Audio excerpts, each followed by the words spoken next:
Vince, have you share a little bit when someone comes to you and they say mindset? What do you think of? What does that mean to you when you hear someone say mindset? Thanks, Brian. You know, over the years, as I've been developing my own mindset and beliefs in terms of how it helps me improve in my professional and personal career, there's so much research out there around mindset. And when you compare a growth mindset versus a, let's just say, a fixed mindset, to me, that entails the ability for one to be resilient and change and challenge themselves and to take all of those beliefs that we grew up with, as well as all those programming, you can call it, and question it. And questioning it in the way that we recognize when we hit some of those roadblocks and those challenges, and we hit those failures or whatnot, it allows us to really reflect in and think about, why is it we believe the things we do? What does that mean as we evolve and change and be a better leader?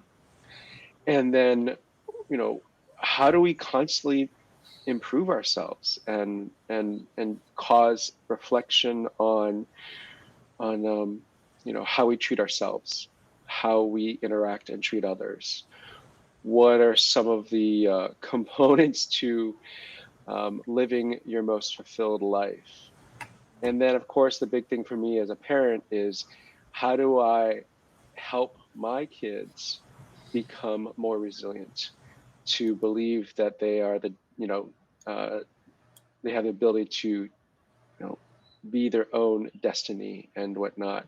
And then on the skills side, skills, you learn this in school. You learn about all the different types of things. I view skills as the ability to master some of the basic things, and then, of course, other things related to certifications or one's ability to, put it on their resume. And bringing it all together, if you had to pick one or the other, which I feel like we often kind of pit them, skills versus mindset. At the end of the day, I think you need them all. Skills are skills, mindset is mindset. But mindset piece is the component which evolves across it all. Without a mindset or a growth mindset or whatever you want to call it, it's beyond skills, it's beyond knowledge, it's really resiliency. I agree with that 100%. Vince, you hit on a couple of key things I really want to come back and talk about, but I'll go to Erica next. I want to have her share her perspective on when someone comes to her and talks about mindset. What does that mean? What are some of the first things that she thinks of? So, Erica, how about you share a little bit about just your perspective for mindset? Yeah. When you start talking about mindset, you're really delving into um, a frame of reference many people don't want to go into.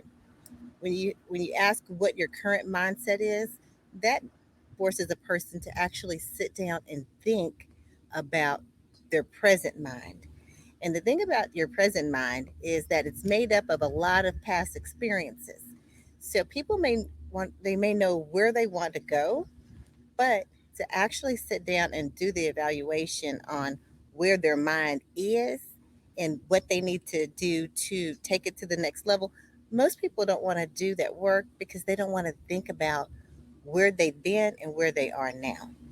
Um, they aspire to to reach certain goals, to have a certain lifestyle, to reach a certain point in their career, but or parenting. They want to be a certain type of parent, but then you have to confront who you are.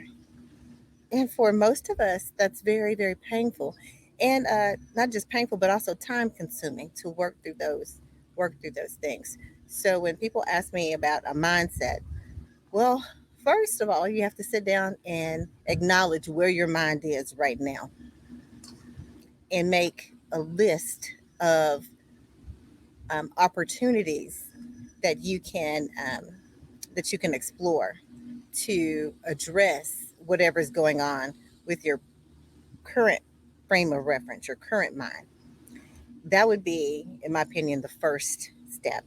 And then from there, you can start developing the others. But most people, they know that they want to do something different or have a different experience, but to face where they are in their minds right now, it's very difficult. I absolutely agree with you. And there's a couple of things too that you hit on that I certainly have that I made a note of. I want to talk about. But Chris, I'll have you share next, just to give us some ideas of, from your perspective, mindset and what that means to you. Well, good morning, everybody. Morning. First of all, if you're looking at mindset from just its base definition, it's your mental attitude or inclination, and really evolves around your belief system and how you see yourself within the world, and I guess to a little more deeper degree, um, what your perspective on um, how you affect the world and how the world affects you. Um, One of the things and I think we've actually covered on this in the past in some of our previous modules was it's sometimes a lot of it, and I'll touch on with what Erica said. A lot of it has to do with how you were raised, um, some of the things that your parents and the people that your elders instilled in you. Um, one of the things I always talk about when we talk about young people is, um, do you have dreams? Were your dreams fostered? You'll be surprised how many young people that are running around that their parents didn't see the benefit of fostering some dreams. You know, let's just say the kid says, so say you're a child and you all of a sudden get, I want to be a policeman, and your parents say, no, policemen are bad, or firemen are bad, or stuff like that.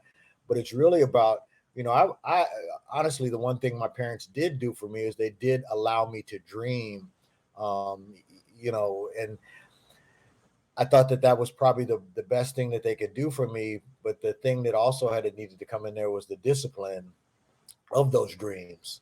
Um, Now, obviously, Bench touched on earlier with mindset. There's actually two different types of mindset. There's a fixed mindset and a growth mindset.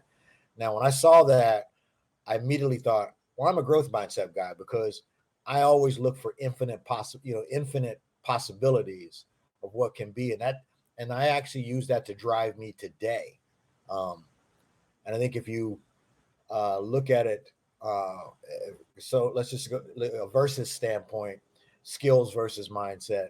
I think your mindset will take you a hell of a lot further than your skills will take you in life. Thanks for sharing that, Chris. And that's interesting that you had that perspective about it taking you further. And we're going to dive a little bit deeper into that.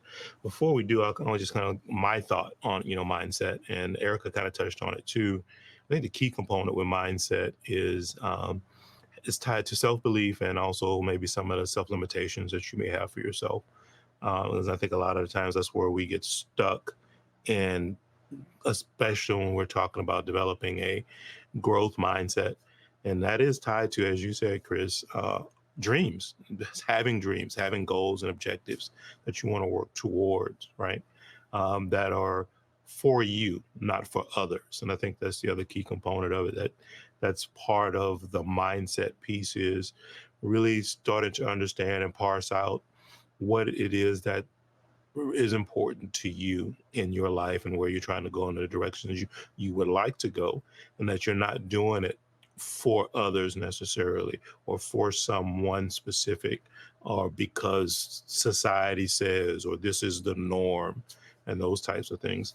So that's where I believe a lot of the what I call a growth mindset really is rooted in. That is figuring out, from a self-awareness standpoint, what is important to you, and moving from there to start to take the action, formulate a plan, and move yourself forward. I think that's the key component to it.